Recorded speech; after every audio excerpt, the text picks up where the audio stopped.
Hello, English learners. Welcome back to English Pod. My name is Marco. And I'm Erica. And today we're going to be taking you to the airport. That's right. We're going to listen as a man checks in at the airport and deals with his luggage. That's right. So we're going to be looking at a lot of great stuff that can help you the next time you are at the airport at the check-in counter. So why don't we take a look at one word that we're going to preview today in Vocabulary Preview. Vocabulary Preview. We're going to hear this guy say, I'd like to check 3 pieces. He's going to check 3 pieces of what? Pieces of luggage. So when we talk about luggage, we can say pieces of luggage. That's right. Luggage is a non-count noun. So you can't say 1 luggage, 2 luggages, 3 luggages. That's wrong. Right. So we use pieces of luggage. Okay. So 3 pieces of luggage. Very good. Let's listen to our dialogue for the first time. We're going to see what happens with this guy at the airport and with his pieces of luggage.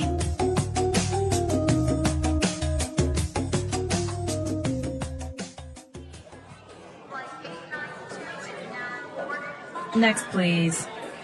Hello, sir. May I see your passport, please? Yes, here you go. Will you be checking any bags today? Yes, I'd like to check 3 pieces. I'm sorry, sir. Airline policy only allows 2 pieces of checked luggage at 20 kilograms each, plus 1 piece of carry-on luggage. I will have to charge you extra for the additional suitcase. What? Why? I'm taking an intercontinental flight. I'm flying 16,000 kilometers. How am I supposed to take only 2 20-kilo bags? That's absurd. I'm sorry, sir. There's nothing I can do. You cannot board the flight with that large bag either. Carry-on bags must fit in the overhead compartment or under your seat. That bag is clearly too big. Now I see. You charge next to nothing for an international ticket. When it comes to charging for any other small thing, you charge an arm and a leg. So tell me, miss, how much will I have to pay for all of this? Let's see. $625 US. That's more than my round-trip ticket!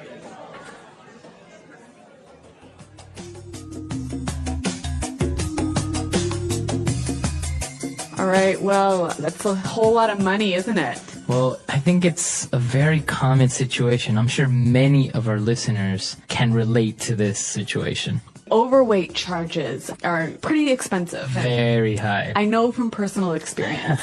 But that's not what we want to talk about. Now we want to talk about some really useful vocabulary in Language Takeaway. Language Takeaway. All right, on Language Takeaway today, we have 5 words. So why don't we start with the first one? So the woman asked, will you be checking any bags today?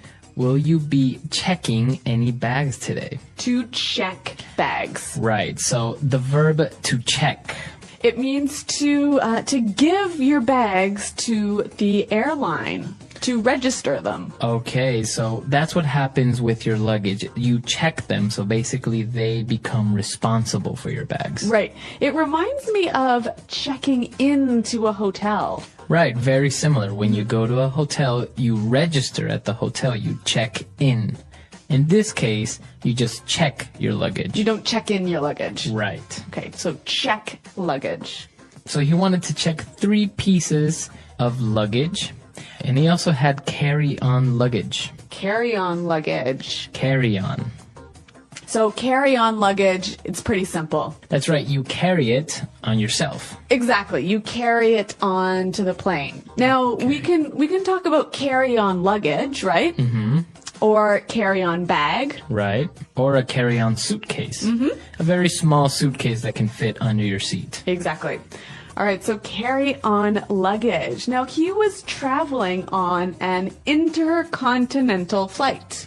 Intercontinental. Intercontinental. We have 2 words there. Inter. Between. Between, right?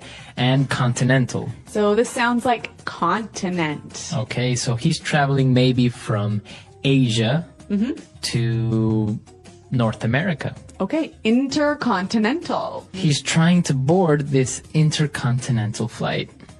So to board a flight. Board a plane. Board a train. All right, so basically it means to get on. to get on. To get on a vehicle. Okay, so I can say board the ship. Board the car. No. No? No. But board the train. Board the train. Board the bus. All aboard. That's right. That's why in movies you see that somebody will yell all aboard Yeah. in the train station, right? Exactly. All aboard. Okay, so board a vehicle. And our last phrase for today. Overhead compartment. Overhead compartment. Overhead compartment. All right, let's break this phrase down. Overhead. So that's on top of your head, right? Exactly. Yeah. Above you. Yeah. And the compartment is a place where you can put something and store it. Mm-hmm. Kind of like a box. Right. Yeah. So you have an overhead compartment, that big box where you put your bags and your purse or whatever on an airplane. Mm-hmm. Very similar to, for example, an overhead projector. Right. So that's the machine that puts an image or a picture on a wall. Like sometimes you see them in meetings. Right. So because the image is over your head and it's Yep. big, it's called an overhead projector. Okay. So some great language. Why don't we hear it again in context by listening to the dialogue for the second time?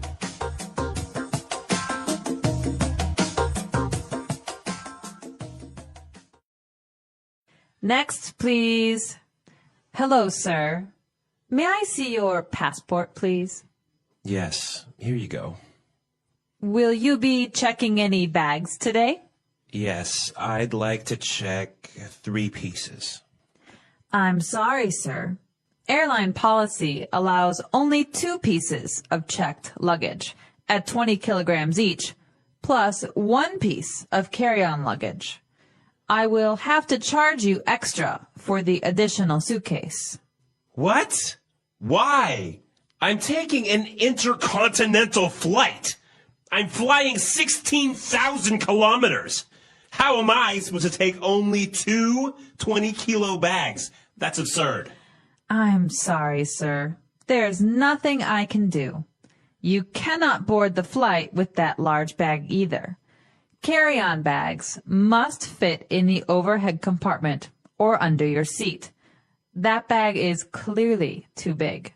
Now I see. You charge next to nothing for an international ticket. But when it comes to charging for any other small thing, you charge an arm and a leg. So tell me, miss, how much will I have to pay for all this? Let's see. $625 US. No, that's more than my round-trip ticket.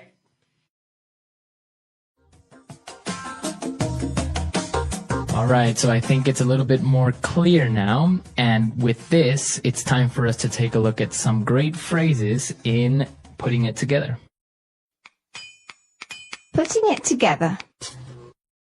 So this guy was pretty angry about this airline policy, and he said, "How am I supposed to? How am I supposed to? How am I supposed to?" Okay, so before we get into explaining this, why don't we listen to a couple of examples so we can try and understand what it means. Example 1. How am I supposed to fit the dog in the car? There are 10 people in there already. Example 2. How is she supposed to get to work if her car's in the shop?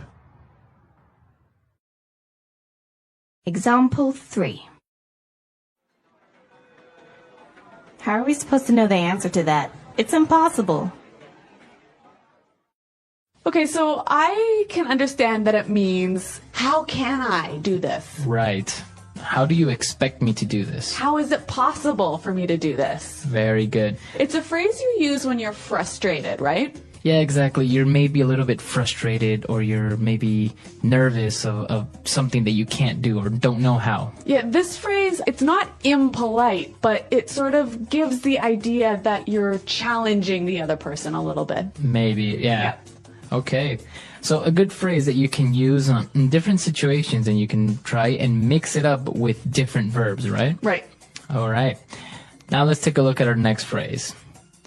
I'm sorry, sir. There's nothing I can do. There's nothing I can do. There's nothing I can do. There's nothing I can do. So basically, the woman can't help the man, even though he's insisting and he's pushing that he wants another solution. Yeah. Right? So finally, she says, I'm sorry, there's nothing I can do. So we use this phrase when someone's pushing you too much, right? Right, and you would use it only in that situation Yeah. towards the end, because it is a little bit... It's strong. It's not implied, but it's just you're saying, you know what, I'm sorry, I can't do anything about it. Now let's move on to our third phrase. You charge next to nothing. Next to nothing. Next to nothing. Next to nothing. All right, so we're talking about charging, we're talking about money. Why don't we listen to some examples of what this next to nothing phrase means? Example 1. Do you like my new house? It was so cheap that it almost cost next to nothing. Example 2. Let's go to Thailand. Tickets cost next to nothing right now. Example 3. The real estate agent charged me next to nothing for his commission, so I got a really good deal. So when something costs next to nothing, it's really cheap, right? It's really cheap, or Yeah. you consider it to be cheap. Mm-hmm. And now, for our last phrase, it's the complete opposite of next to nothing. Right. Charge an arm and a leg. An arm and a leg. An arm and a leg. All right, so this means it's really expensive. It's so expensive, it's like giving your arm and your leg. Right, to pay for it. Yeah. Very good. So next to nothing, really cheap. An arm and a leg, really expensive. Can we look at the use here? All right, so in the dialogue we heard, you charge an arm and a leg, but we can also say it costs an arm and a leg. Right, because we are referring to money. Mm-hmm. Right? All right, so some great phrases here. Now I think it's time we listen to our dialogue one more time.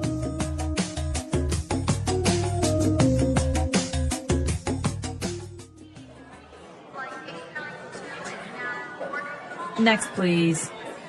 Hello, sir. May I see your passport, please? Yes, here you go. Will you be checking any bags today? Yes, I'd like to check 3 pieces. I'm sorry, sir. Airline policy only allows 2 pieces of checked luggage at 20 kilograms each, plus 1 piece of carry-on luggage. I will have to charge you extra for the additional suitcase. What? Why? I'm taking an intercontinental flight. I'm flying 16,000 kilometers. How am I supposed to take only 2 20-kilo bags? That's absurd. I'm sorry, sir. There's nothing I can do. You cannot board the flight with that large bag either. Carry-on bags must fit in the overhead compartment or under your seat. That bag is clearly too big. Now I see. You charge next to nothing for an international ticket. When it comes to charging for any other small thing, you charge an arm and a leg. So tell me, miss, how much will I have to pay for all of this? Let's see. $625 US. That's more than my round-trip ticket! Okay, so airline policies, luggage, it's always a problem, right? Most of the time you always end up paying overweight when you travel. Yeah, I know that this happened to me once, and it was really expensive. Really, what happened? I was flying on an intercontinental flight from India back to Europe, and I had too many extra bags, but I really needed to bring them, and so it cost me $6,000. $6,000. Yeah. Wow. So my credit card was pretty maxed out after that. That's incredible. Yeah. Well, I'm sure many of our users probably suffered similar experiences like this.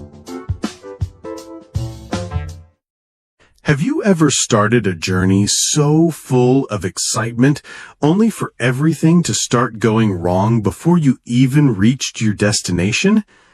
In today's story, you'll hear about one trip that was supposed to be simple, but turned into an adventure full of surprises, challenges, and unexpected lessons.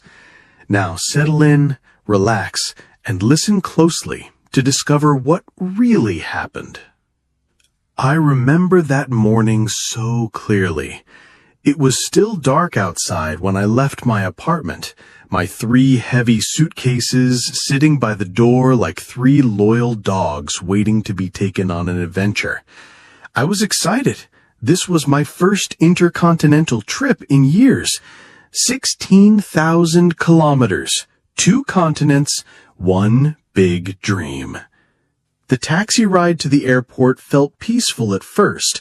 The streets were almost empty, the streetlights glowing softly in the mist. I watched them pass one by one, thinking about the friends I would meet, the food I would eat, and the stories I would collect on the other side of the world. When I finally arrived at the airport, the automatic glass doors slid open, and that familiar mix of smells hit me. Coffee, perfume, and the faint scent of metal and plastic from luggage belts. The place was alive, even so early in the morning. Screens flashed flight numbers, voices echoed in different languages, wheels of suitcases rolled across the polished floor like a constant background song. I walked to the check-in counter, my boarding pass confirmation in one hand and my passport in the other. The woman behind the counter smiled politely and asked the question I had expected. "Will you be checking any bags today?" "Yes," I said, proudly, as if I was announcing something special. "I'd like to check 3 pieces." Her smile didn't change, but her eyebrows lifted just slightly. "I'm sorry, sir. Airline policy allows only 2 pieces of checked luggage at 20 kilograms each, plus 1 carry-on." For a moment, I thought she was joking. I laughed softly. "Well, this is an intercontinental flight. I'm traveling 16,000 kilometers, 2 continents, 3 bags, surely." She didn't laugh back. Her voice stayed polite, but firm. "I'll have to charge you extra for the additional suitcase." And just like that, the excitement I had carried with me all morning began to fade. I blinked at her, trying to process the words. Charge me extra? How much could 1 extra suitcase possibly cost? Maybe $50? $100 at most? I leaned forward slightly, lowering my voice as if we were sharing a secret. Okay, so how much are we talking about?" She tapped a few keys on her computer, her nails clicking against the keyboard like a metronome counting down to bad news. Then she looked up, her smile still perfectly professional. $625, sir." For a moment, I thought I had misheard her. I'm sorry, did you say 625? "Yes, sir." I stared at her, my mouth opening and closing like a fish pulled out of water. "That's more than my round-trip ticket." My voice rose without my permission. I felt a couple of passengers in line behind me glance our way. She didn't flinch. She didn't argue. She just repeated calmly, "I understand it's a lot, sir, but that is the airline's policy." I ran a hand over my face and sighed. But how am I supposed to travel for a month with only 2 20-kilogram bags? I'm flying across the world. I need my clothes, my gifts, my life in these suitcases. Her eyes softened just a little, as if she'd heard this same speech many times before, but her voice remained the same, polite, distant, final. "I'm sorry, sir. There is nothing I can do." That sentence felt like a wall closing in front of me. No negotiation, no exceptions. I looked down at my 3 suitcases. They seemed to be mocking me now, sitting there like stubborn children who refused to be left behind. Somewhere in the terminal, a boarding announcement echoed through the speakers, reminding me that time was running out. I had to make a decision, and quickly. I glanced at the large digital clock above the check-in area. My flight was boarding in less than an hour. In my head, I began calculating the time it would take to get through security, find my gate, and maybe grab a coffee before boarding. That last part, the coffee, was starting to look like a lost dream. The woman at the counter waited patiently, her hands resting on the desk, as if she already knew the choice I would make. I didn't want to give her the satisfaction. I crouched down beside my bags and opened the largest one. A wave of embarrassment washed over me as I began pulling out my clothes in the middle of the busy terminal. People walked by, pretending not to stare, but I could feel their eyes flicking toward me. I tried to think logically. Okay, maybe I can move some of the heavier items into my carry-on. I stuffed a pair of jeans, a thick sweater, and my running shoes into the small black suitcase that was supposed to fit under my seat. It was already full, but I kept pushing, telling myself it would somehow close. By now, I was sweating. The air conditioning in the terminal suddenly felt useless. I zipped the bag shut with a dramatic pull, the sound loud and sharp in the open space. When I stood up again, the airline agent tilted her head slightly. "Sir, your carry-on must fit in the overhead compartment or under your seat. That bag looks larger than allowed." I laughed a laugh, the kind of laugh that isn't happy at all. Of course it does, because nothing is ever easy, right? She gave a small, sympathetic smile. "You still have 2 options.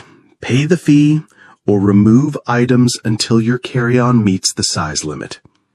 2 options, neither of them good. I glanced again at the clock. 45 minutes until boarding. Somewhere deep inside, a stubborn voice told me, "Don't pay them. Don't give them a single dollar more." But another, more practical voice whispered, "If you waste too much time here, you won't make it on the plane at all." I had to choose. I stood there for a moment, my hands gripping the handle of my overstuffed carry-on, my 3 suitcases lined up in front of me like silent witnesses. The clock above the counter kept ticking, and every second felt like a small punch in the chest. The practical voice in my head was now screaming, "You can't miss this flight. You've been planning this trip for months." The stubborn voice still fought back. $625 is robbery. Don't let them win. I took a deep breath and leaned toward the counter. "All right," I said, my voice low. "I'll pay it." The agent nodded politely, as if she had known all along. She tapped on her keyboard, printed a small receipt, and slid it across the counter toward me. I signed it, feeling each pen stroke like a surrender. As my credit card slid back into my wallet, the number 625 burned into my memory. That money could have paid for several nights in a hotel, a week's worth of meals, or even a short domestic flight. But instead, it had vanished into a policy I didn't agree with. The agent placed luggage tags on my bags, lifting them onto the conveyor belt one by one. I watched as my suitcases disappeared into the black rubber curtain, swallowed by the airport's hidden machinery. It felt a little like saying goodbye to friends who might not come back. When she handed me my boarding pass, she gave the same polite smile she'd worn the entire time. "Your gate is B22, sir. Boarding starts in 30 minutes. Have a nice flight." I forced a smile in return, muttered a "thank you," and turned away. My carry-on still felt heavier than it should, but now it wasn't just the weight of clothes and shoes. It was the weight of frustration. As I walked toward the security, I promised myself something. Next time, I would pack smarter, travel lighter, and never ever give an airline the chance to charge me an arm and a leg again. Or at least, I hoped I wouldn't. I hurried toward the security checkpoint, weaving through the crowd. My boarding pass was now in my shirt pocket, my passport in my hand. I told myself the worst was over. I had paid the ridiculous fee, my bags were on their way to the plane, and all I had to do was clear security. But the airport had other plans. The line at security stretched farther than I expected, a long, slow-moving snake of passengers shuffling forward with tired eyes. I joined the queue, shifting the heavy carry-on from one hand to the other. The air was filled with the sound of plastic trays clattering onto the conveyor belt, the low murmur of conversations, and the occasional sharp beep of the metal detector. As we inched forward, I noticed a sign. All electronic devices must be removed from carry-on luggage and placed in separate trays. My heart sank. Buried somewhere deep in my overpacked carry-on were my laptop, camera, and 2 portable chargers. To get them out, I would have to open the bag, the same bag I had wrestled shut at check-in. When it was my turn, I placed my shoes, belt, and watch into a tray. Then came the carry-on. The zipper resisted for a moment, as if it didn't want to relive the chaos from earlier. I pulled harder, and the bag finally burst open, spilling clothes onto the inspection table. A pair of socks rolled away like a tiny escapee.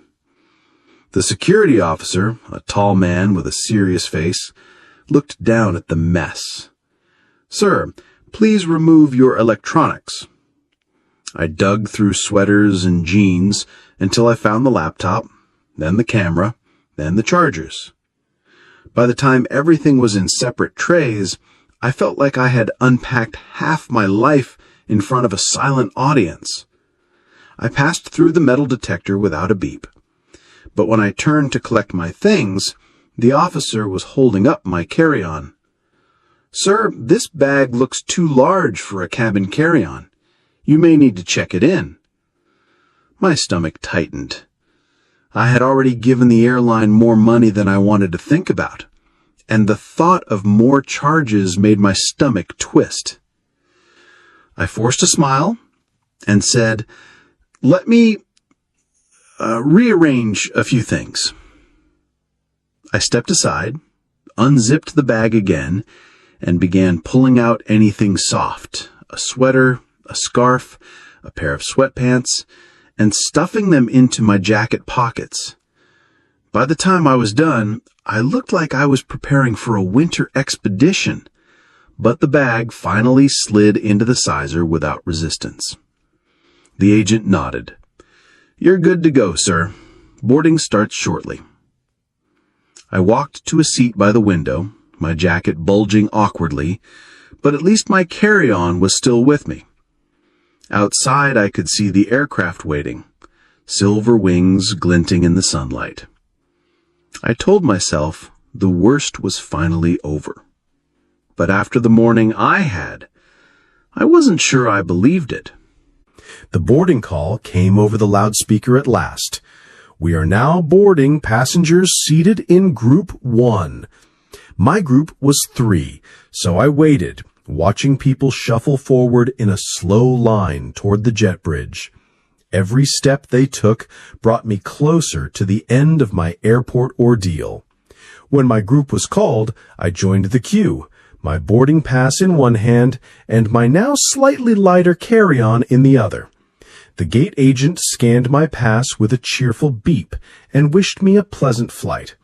I nodded, still too tired to answer with more than a polite smile. The jet bridge smelled faintly of jet fuel and cool air. The closer I got to the plane, the louder the engines became. a low, constant vibration that made me realize I was finally leaving solid ground behind. Inside the cabin, a flight attendant greeted me with a warm smile. "Welcome aboard, sir. Your seat is—" I glanced at my boarding pass again, even though I had memorized it. 14A. The narrow aisle felt even tighter than usual because of my jacket stuffed with clothes. I squeezed past a man already storing his bag in the overhead compartment, careful not to hit anyone with my carry-on. When I reached my row, I was relieved to see the overhead bins still had space. I lifted my bag in quickly, almost protectively, as if someone might still try to take it from me. Sliding into my window seat, I exhaled for what felt like the first time in hours.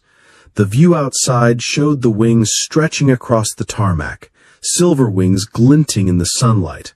For a brief moment, I allowed myself to enjoy the excitement I had felt earlier that morning before the chaos began. The flight attendants moved through the aisle, helping passengers settle in. Somewhere behind me, a baby began to cry, and across the aisle, two men spoke in a language I didn't recognize. It was the usual symphony of an international flight. I fastened my seatbelt and leaned back. The stress of the airport was still there, buzzing faintly in my mind, but it was slowly being replaced by something else: anticipation. In just a few minutes, I would be in the air, leaving the morning's frustrations far below. Or so I hoped. The plane pushed back from the gate with a gentle jolt, and soon we were taxiing across the runway. I watched the airport terminal shrink behind us, feeling a wave of relief. The morning's chaos was officially behind me. Or so I thought. The takeoff was smooth at first. The engines roared, the plane tilted upward, and my stomach did that familiar little drop as we climbed into the clouds. I stared out the window, watching the city below dissolve into a patchwork of tiny streets and rooftops. Once the seatbelt sign switched off, I loosened my jacket, still ridiculously bulky from all the clothes I'd stuffed into it, and tried to relax. The flight attendants began rolling the drink cart down the aisle, the smell of coffee and warm bread drifting closer. I ordered a cup of tea, letting the hot steam soothe my throat. But just as I was beginning to feel at ease, the captain's voice crackled over the intercom. "Ladies and gentlemen, we are expecting some turbulence ahead. Please return to your seats and fasten your seatbelts." I looked out the window. The sky seemed calm enough, but within minutes, the plane began to shudder. It was a slow rolling motion at first, like a boat swaying in gentle waves, but then came a sudden jolt that rattled my teeth. My cup of tea sloshed dangerously, and I set it down quickly, gripping the armrests. Around me, passengers reacted in different ways. Some closed their eyes and leaned back as if nothing was wrong, while others tightened their seatbelts and stared straight ahead. A child across the aisle clutched his mother's hand, his wide eyes reflecting the overhead lights. The turbulence lasted longer than I expected. Every time I thought it was calming down, another sharp bump made the cabin lurch. My heart thudded with each shake. I reminded myself that turbulence was normal, that planes were built for this, but logic only did so much to steady my nerves. Finally, after what felt like an eternity, the plane leveled out. The captain's voice returned, calm and reassuring. "Ladies and gentlemen, we've passed the rough air now. Thank you for your patience." I let out a slow breath I hadn't realized I was holding. My tea was now lukewarm, but I drank it anyway, grateful for the distraction. The rest of the flight stretched ahead, hours of sky and clouds. I told myself nothing else could go wrong, but as I would soon find out, I was wrong again. For a while, things were peaceful. The hum of the engines became a kind of white noise, the cabin lights dimmed, and many passengers drifted off to sleep. I leaned my head against the window, watching the endless clouds slide past. That's when the intercom clicked on again. This time, it wasn't the captain's calm, measured voice. It was a flight attendant, and there was an edge of tension in her tone. Ladies and gentlemen, if there is a doctor or medical professional on board, please make yourself known to the crew immediately. The words snapped me fully awake. Around me, passengers stirred, some glancing up from their books, others pulling off their headphones. A man a few rows ahead stood quickly, raising his hand, and followed a flight attendant toward the back of the plane. I couldn't see much, but I caught glimpses between the seats, a small group of crew members huddled around a passenger who was slumped in his chair. The aisle became a tight, quiet bottleneck as people tried to watch without appearing too obvious. The minutes felt long. I could hear muffled instructions, the click of a medical kit being opened, and the soft, reassuring voice of the volunteer doctor. The air in the cabin seemed heavier now, the hum of the engines no longer comforting, but almost oppressive. After what felt like forever, the captain's voice came on. "Ladies and gentlemen, the passenger is stable and receiving care. We will be continuing our flight as planned. Thank you for your cooperation." A small wave of relief passed through the cabin, though the earlier sense of ease was gone. People whispered quietly to their seatmates. I leaned back again, my mind still replaying the scene. It was a sharp reminder that even high above the clouds, unexpected problems could find you. I closed my eyes, hoping the rest of the journey would pass without incident. My destination was getting closer with every minute, but I was beginning to feel that this trip would be remembered as much for the journey as for the place I was going. The rest of the flight passed in a blur. The medical scare seemed to drain the energy from the cabin.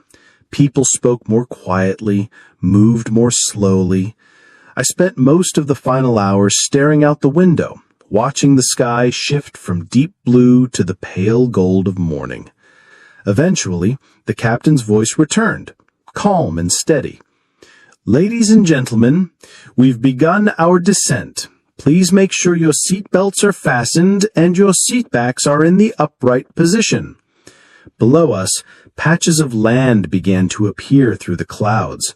Green fields, winding rivers, and tiny buildings that looked like toys from this height. My heart gave a small jump. I was almost there. The plane tilted slightly as we lined up for the runway. The engines roared, then softened. The landing gear extended with a mechanical hum. I gripped the armrest as the ground rushed up toward us. The wheels touched down with a firm bump, followed by the rapid thump-thump of the tires on the runway. A soft cheer and scattered applause rose from somewhere in the cabin, the kind of relief only travelers know after a long, unpredictable journey. As we taxied to the gate, I looked around at my fellow passengers, some smiling, some already gathering their belongings, some still half asleep.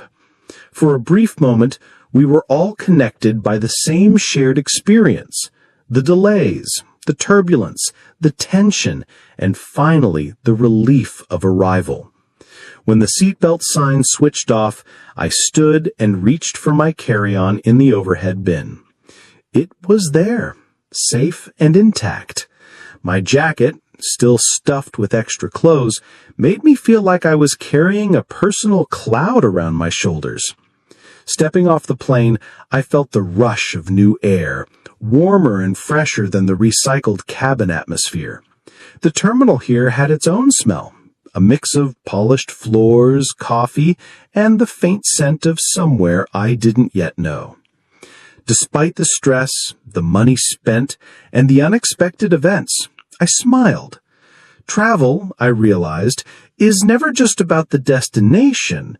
It's also about the little battles, the surprises, and the stories you collect along the way. And this trip, I already knew, had given me a story I'd be telling for years. Listen to the meaning, then say the vocabulary word. A document showing the identity of someone when outside his country. Passport. Register bags with the airline and give them to be put on the plane. Check. Piece of luggage. One bag. Piece. The bags that one can carry on to the plane.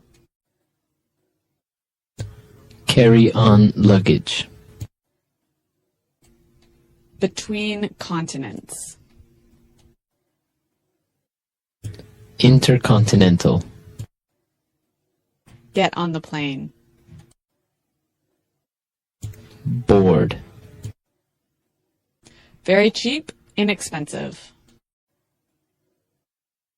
Next to nothing. Phrase used to indicate that something is very expensive. An arm and a leg. A device that senses the presence of metal. Metal detector. A pass that authorizes passengers to get on an airplane. Boarding pass. An instrument or machine for weighing. Scale. A short stop or break in a journey usually imposed by scheduling requirements. Layover. A trip from one place to another and back, usually over the same route. Round trip. Let's try that faster. The bags that one can carry on to the plane. Carry on luggage.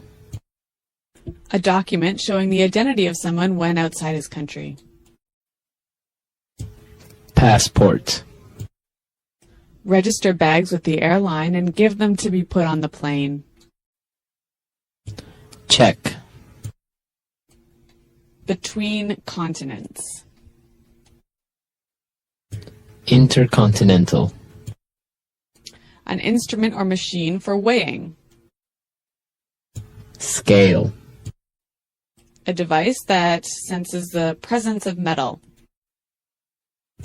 Metal detector. Piece of luggage. One bag. Piece.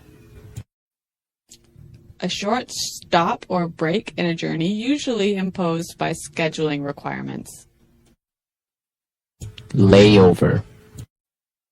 A pass that authorizes passengers to get on an airplane. Boarding pass. Very cheap, inexpensive. Next to nothing. A trip from one place to another and back, usually over the same route. Round trip. Phrase used to indicate that something is very expensive. An arm and a leg. Get on the plane. Board. Now say the word and hear it in a sentence.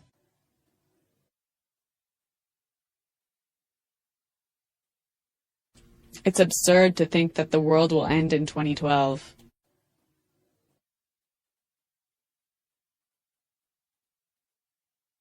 He made one of the most absurd comments I've ever heard.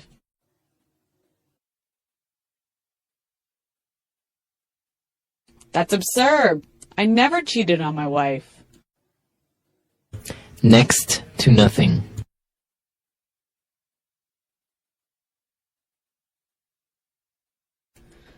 Do you like my new house? It was so cheap. It cost next to nothing. Next to nothing.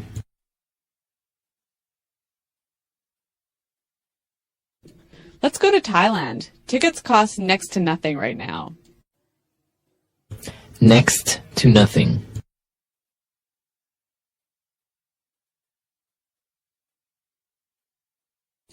The real estate agent charged me next to nothing for his commission, so I got a really good deal. An arm and a leg. Be careful with the new carpet. It cost me an arm and a leg. An arm and a leg.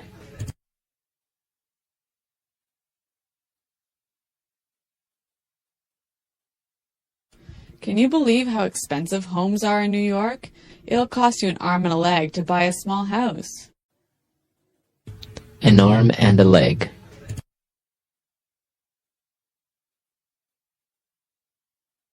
We paid an arm and a leg for our new home theater, and then it got stolen. Check.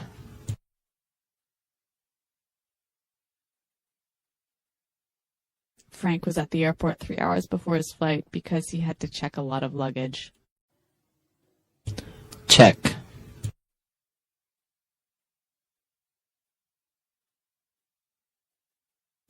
Excuse me, is this the counter where I can check oversized luggage? Check.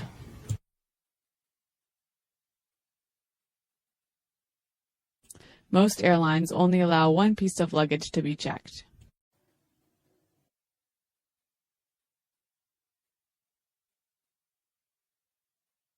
How am I supposed to fit the dog in the car? There are 10 people in there already.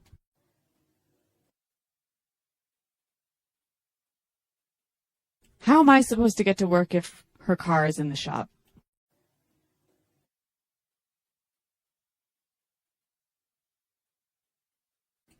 How are we supposed to know the answer to that? It's impossible. Have you ever wondered how some people travel through airports so smoothly, while others seem lost at every step? What if you could move confidently from check-in to arrival, using the right English words at the right time? Imagine you walk into a busy terminal with your bags. You need to show your passport, check luggage, get a boarding pass, and pass through security. Knowing the right words and short sentences helps you move quickly and speak confidently in real situations. First, the place where you start is called the check-in counter or self-service kiosk. At the counter, an airline agent often asks for your passport and your booking reference or confirmation number. You may hear, "May I see your passport, please?" Or "Can I have her booking reference?" Practice these short lines. "Here is my passport, and my booking reference is AB 1234. The agent will ask if you have any checked luggage. Checked luggage is the suitcase you give to the airline to put in the plane's cargo hold. You can say, "I'd like to check 2 bags," or "I have 1 piece of checked luggage." A common word learners need is carry-on or carry-on luggage. This is the small bag you take with you on the plane and put in the overhead compartment or under your seat. You might say, "I have 1 carry-on bag," or "Will this fit in the overhead compartment?" If the bag is too big, the agent may say, "Carry-on bags must fit in the overhead compartment or under your seat." Airlines have rules called baggage allowance. This means the number of bags and the weight you can bring without paying extra. For example, many airlines allow 2 pieces of checked luggage at 20 kilograms each. If you have more than the allowance, you will pay an excess baggage fee or an overweight charge. Useful questions are, what is my baggage allowance? And is there a fee for extra bags? Example answers you might hear. Your allowance is 2 checked bags and 1 carry-on. Or there's an extra fee for the 3rd bag. When the agent weighs your bag, they use a scale.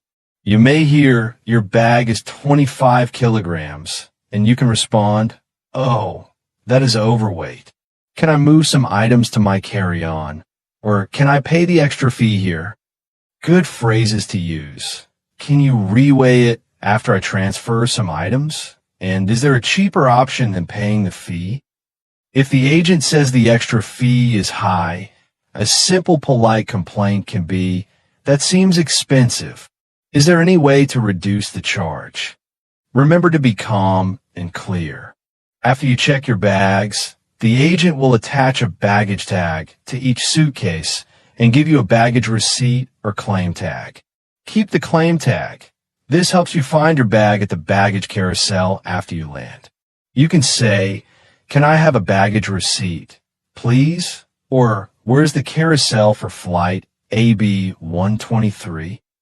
If your bag is lost or delayed, use the phrase, "My luggage did not arrive." How do I report lost luggage? The desk for this is usually the lost and found or the airline's baggage office. Other important words at check-in are boarding pass and seat assignment. The agent gives you a boarding pass that shows your gate number, boarding time, and seat. Say, "What is my gate?" or "When does boarding begin?"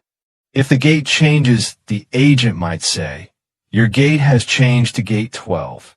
Short questions to practice. When does boarding start? And what is my seat number? Security rules also affect luggage. Agents may ask you to open your bag for inspection. If they say, "Please open your bag," you can respond, "Sure, no problem." Liquids usually must be small and in a clear bag. You might hear, "Liquids in containers of 100 milliliters or less. Please place them in the clear plastic bag." Practice saying, "Do I need to remove my laptop?" or "Where do I put my liquids?" Practical tips and useful language. Always check the airline's baggage policy online before you pack. If you're worried about paying too much, weigh your luggage at home. Put valuables, medication, and important documents in your carry-on, not in checked luggage. Keep a small phrase ready. I prefer to keep this in my carry-on. If you travel with other people, you can ask, "Can we share the baggage allowance?" Or, "Can I combine items into one checked bag?" Finally, learn short, polite phrases for problems. "I'm sorry, but I think this is a mistake. Could you please explain the fee?" And, "Is there a manager I can speak to?" These lines help you stay polite and get clear help. Practicing these words in short sentences: passport, check-in, check luggage, carry-on, baggage allowance, overweight excess fee, baggage tag, boarding pass, gate security will make your next check-in fast, safe, and confident. After finishing the check-in process, the next step in the airport journey is going through security. This is an important stage where you and your belongings are checked to make sure nothing dangerous or restricted is brought on board. Knowing the words and short sentences used here can make the process much easier and less stressful. The security area usually begins with a queue or line where passengers wait their turn.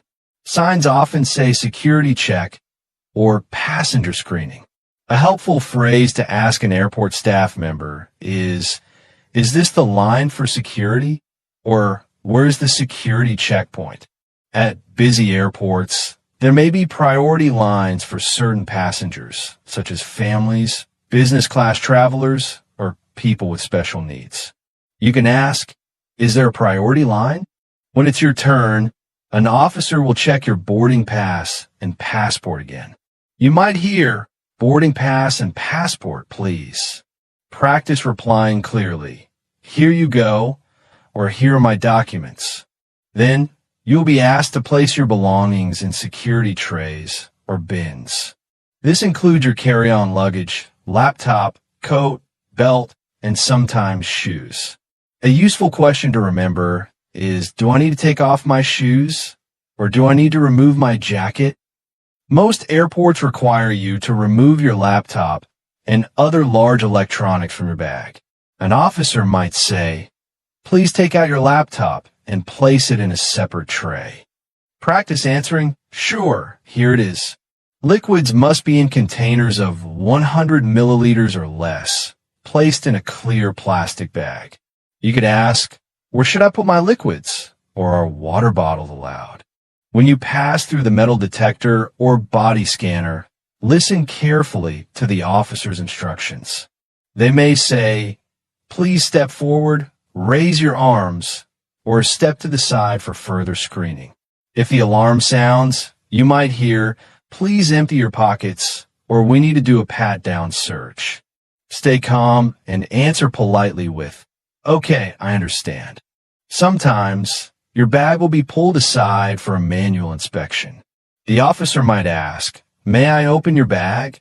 Or "Is this your carry-on?" You can respond, "Yes, please go ahead," or "Sure, that's mine." If you're not sure why your bag was selected, you can ask, "Is there a problem with my bag?" Security officers may also swab your hands or belongings to check for certain substances. They might say, "This is just a routine check," or "Please hold still." It's important to follow all instructions without rushing, as this helps the process move faster. When your belongings come out of the scanner, remember to collect everything, especially your passport, boarding pass, phone, and wallet. Check the trays carefully before leaving. You can ask an officer, "Is this all my luggage?" or "Did everything pass the scan?" A few practical tips. Wear shoes that are easy to remove and put back on. Keep your liquids bag and electronics on top of your carry-on for quick access. Avoid carrying sharp items like scissors or pocket knives in your carry-on. They will be taken away. If you don't understand an instruction, politely ask, "Could you please repeat that?" Or "What should I do?" By knowing these words, security check, queue, boarding pass, tray, metal detector, scanner, liquids bag, pat down, and by practicing short, polite sentences, you can pass through airport security with confidence and without stress. After passing through security, you enter the departure area of the airport. This is where you wait for your flight before boarding the plane.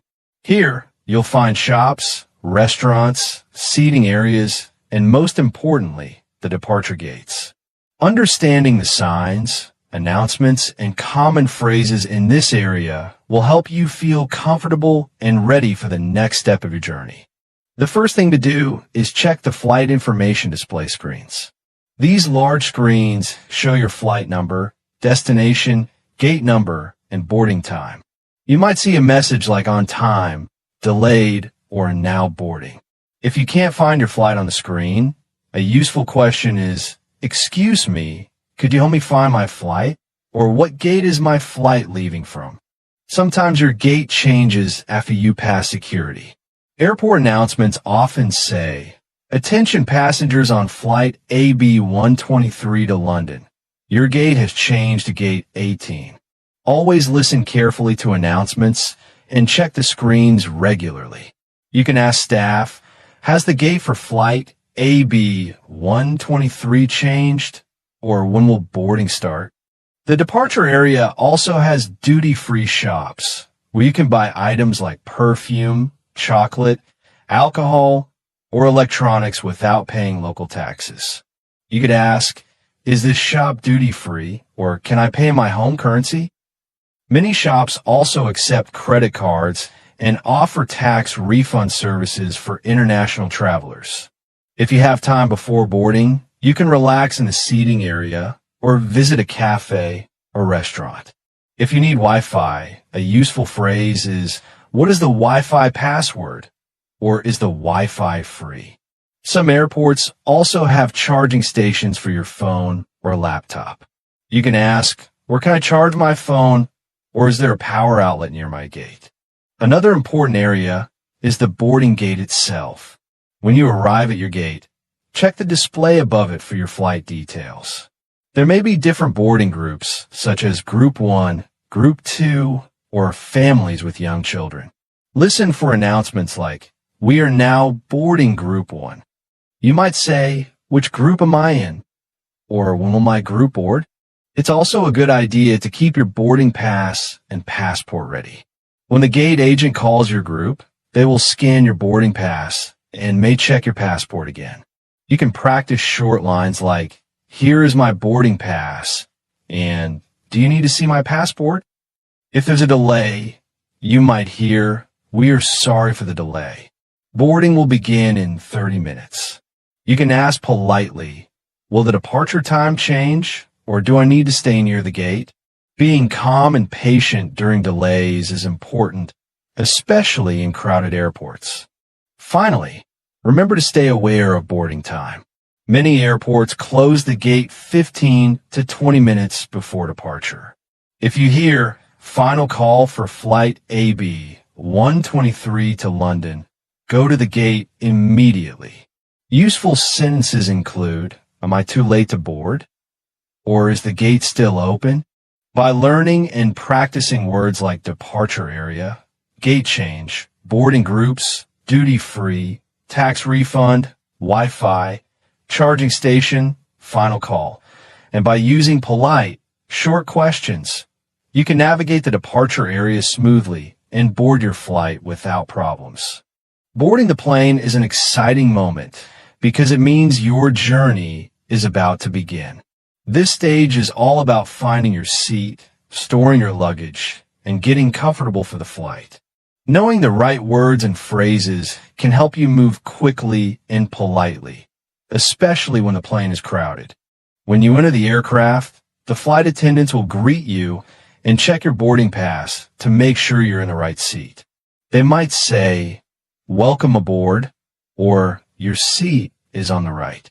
You can reply politely with, "Thank you," or "Could you please point me to my seat?"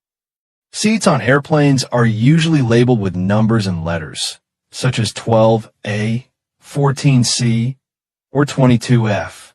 The number is the row, and the letter is the seat position. A is usually by the window, C or D is by the aisle. If you can't find your seat, you can ask a flight attendant or another passenger, "Is this seat 14C?" or "Where is row 22? For your carry-on luggage, use the overhead compartment above your seat or the space under the seat in front of you. If your bag is too heavy, you can ask, "Could you help me lift this into the compartment?" Or "Is there space in another overhead bin?" Keep smaller items like your phone, book, or headphones in a bag you can easily reach during the flight. Once you're seated, you might need to let other passengers pass. A polite phrase is, "Excuse me, I think that's my seat," or "Would you mind letting me through?" If you're sitting by the window or middle seat and someone wants to get to the aisle, you can say, "Sure, let me move so you can pass." Before takeoff, flight attendants will go through the safety demonstration. They'll explain how to use the seat belt, oxygen mask, and life jacket, and show where the emergency exits are. Even if you've flown many times, it's good to pay attention. You might hear instructions like, "Please fasten your seat belt, switch off electronic devices, or put your seat in the upright position." Your seat belt should be fastened low and tight across your lap. A useful question is, does my seat belt look correct?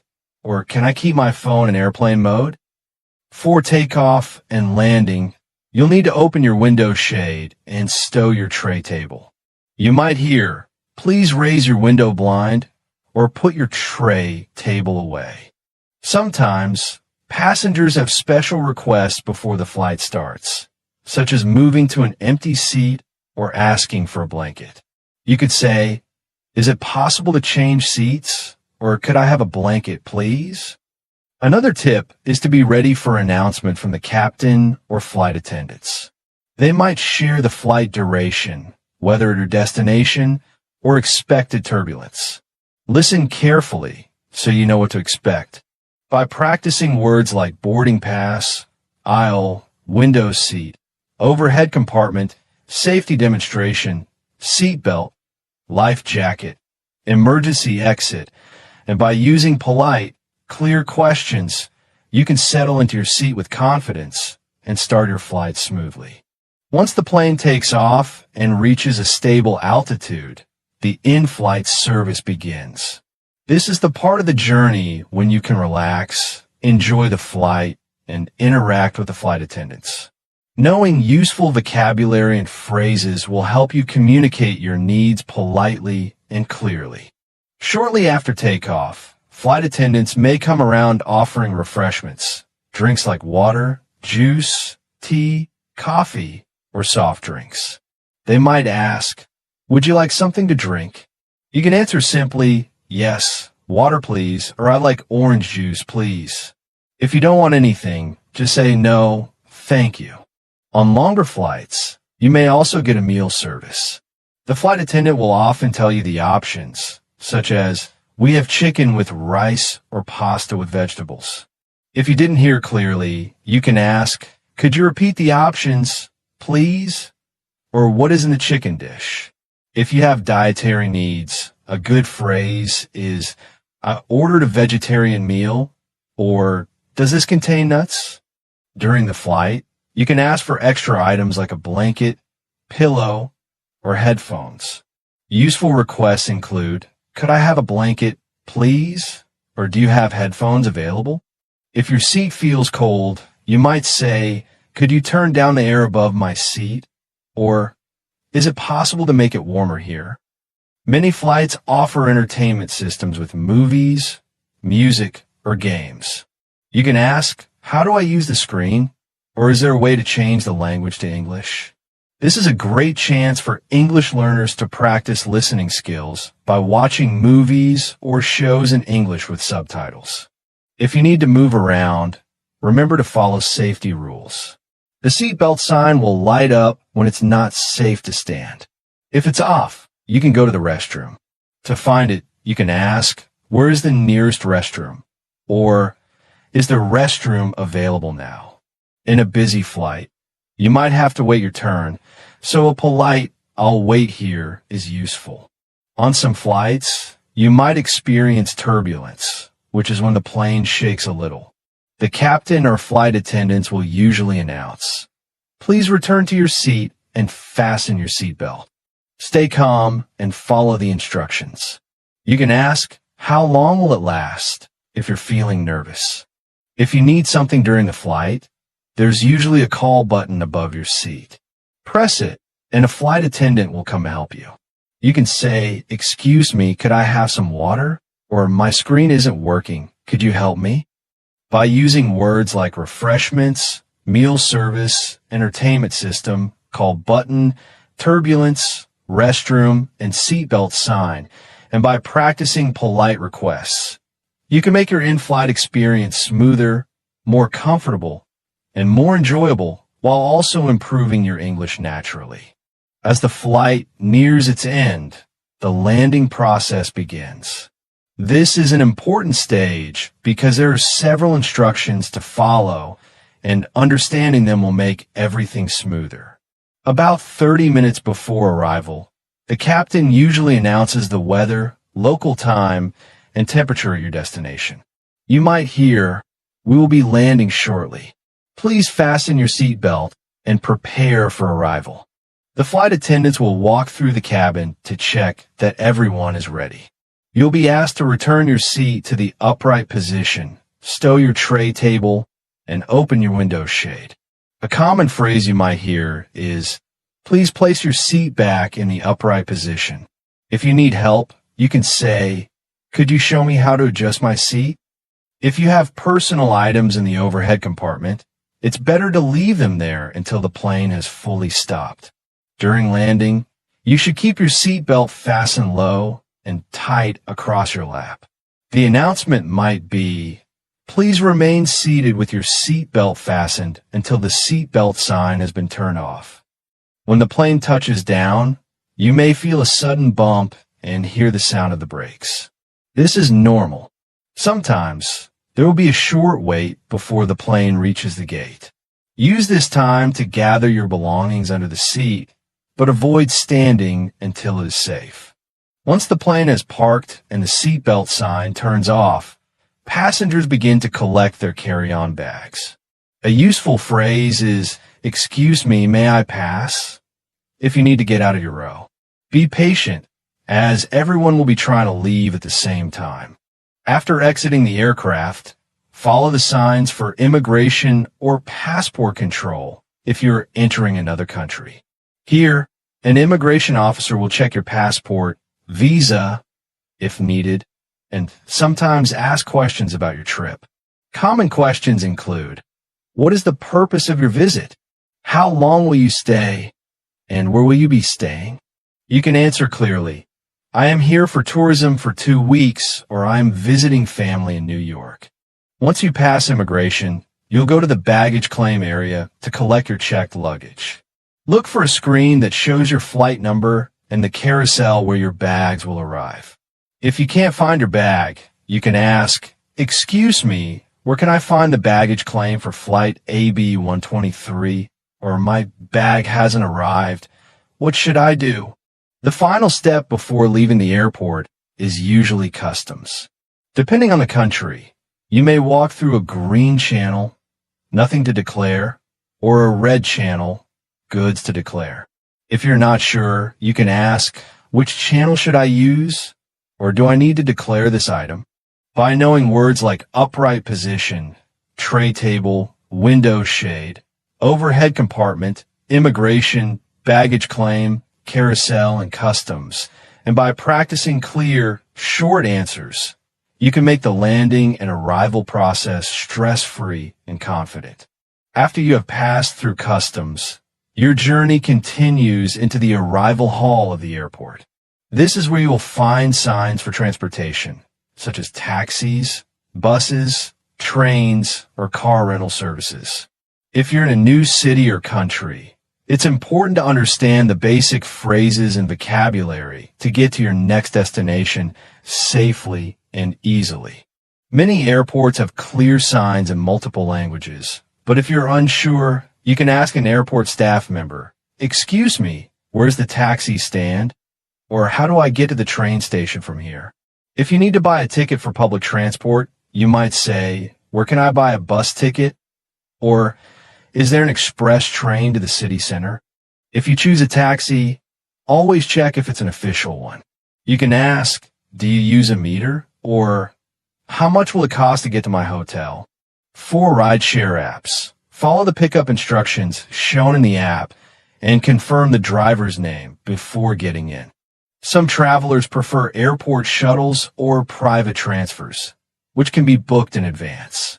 A useful phrase at the information desk is, "Could you tell me where to find the airport shuttle?" Or, "I have a booking under the name Smith. Where should I wait?" In the arrival hall, you might also find currency exchange counters or ATMs if you need local money. You could ask, "Where's the nearest ATM?" Or "What is the exchange rate for US dollars?" Always count your money before leaving the counter. If someone is meeting you at the airport, look for the meeting point area, which is usually marked with signs. If you can't find them, you can call or text to say, "I'm at the meeting point near exit B," or "I'm standing next to the information desk."